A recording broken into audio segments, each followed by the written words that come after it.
ভাতৃভগ্নীয়ে নিদ্ৰা হৰিছে এতিয়া CBI বুদ্ধিত বৃহস্পতি চুমিয়ে দিছিল ধন আত্মসাৎ কৰাৰ কৌশল এটাৰ পিছত এটা অভিযোগত সাঙুৰ খাইছে চুমি বিশাল CBIৰ অভিযোগনামাত প্ৰকাশ বিস্ফোৰক তথ্য কৈ থাকিলেও যেন অন্ত নপৰে বিশাল ফুকন আৰু চুমি বৰাৰ বৃত্তান্ত ইতিমধ্যে এটা গোচৰত জামিন লাভ কৰা বিশাল ফুকন বৰ্তমানো 3টা গোচৰৰ বাবে থাকিব লগা হৈছে কাৰাগাৰত কিন্তু তাৰ বিপৰীতে এতিয়াও জামিন লাভ কৰিবলৈ সক্ষম হোৱা নাই বিশালৰ মৰমৰ জ্যেষ্ঠ ভগ্নী চুমি বৰা অবৈধ ট্ৰেডিং কেলেংকাৰীৰ অভিযুক্ত চুমি বৰা আৰু বিশাল ফুকনৰ অভিযোগনামাত বিস্ফোৰক তথ্য অভিযোগনামাত পোহৰলৈ আহিছে এনে কিছু তথ্য যাৰ হয়তো কল্পনা কৰা নাছিল কোনেও অকল অভিনয়তে নহয় বুদ্ধিটো বৃহস্পতি চুমি বৰা CBIৰ অভিযোগনামা অনুসৰি চুমিয়ে বিশালক দিছিল ধন আত্মসাৎ কৰাৰ সকলো বুদ্ধি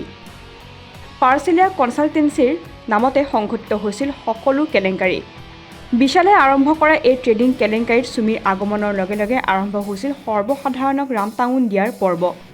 নিজৰ পাতি লোৱা বাইক চুমিৰ বাবেই ভাতৃ বিশালে ক্ৰয় কৰিছিল বিলাসী বাহন ঘৰ ইত্যাদি যি খুদ CBI প্ৰকাশ কৰিছে বিশালৰ অভিযোগনামাত অভিযোগনামাত উল্লেখ থকা অনুসৰি বিশাল ফুকনৰ সহযোগী আছিল অভিজিৎ শান্ত আৰু নীৰেন্দ্ৰ বৰ্মন তিনিওৱে মিলি আৰম্ভ কৰিছিল পাৰ্চেলিয়া কনচালটেন্সি নামৰ এখন ফাৰ্ম উল্লেখযোগ্য যে 2024 চনৰ আগষ্ট মাহত বিনিয়োগৰ ধনৰ পৰিমাণ হৈছিলগৈ ৬৬,১৯,১৩,২০৫ টকা 7টা বেংকৰ একাউণ্টৰ গৰাকী বিশালৰ প্ৰতিষ্ঠানত তাৰ্কিকৰ ভাতৃ অম্লান আছিল ছুপাৰভাইজাৰ ইতিমধ্যে অভিযোগনামাত দাখিল হৈছে 8গৰাকী ভুক্তভোগীৰ নামো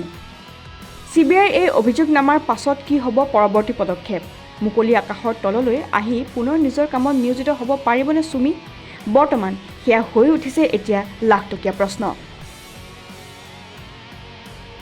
news desk report current Assam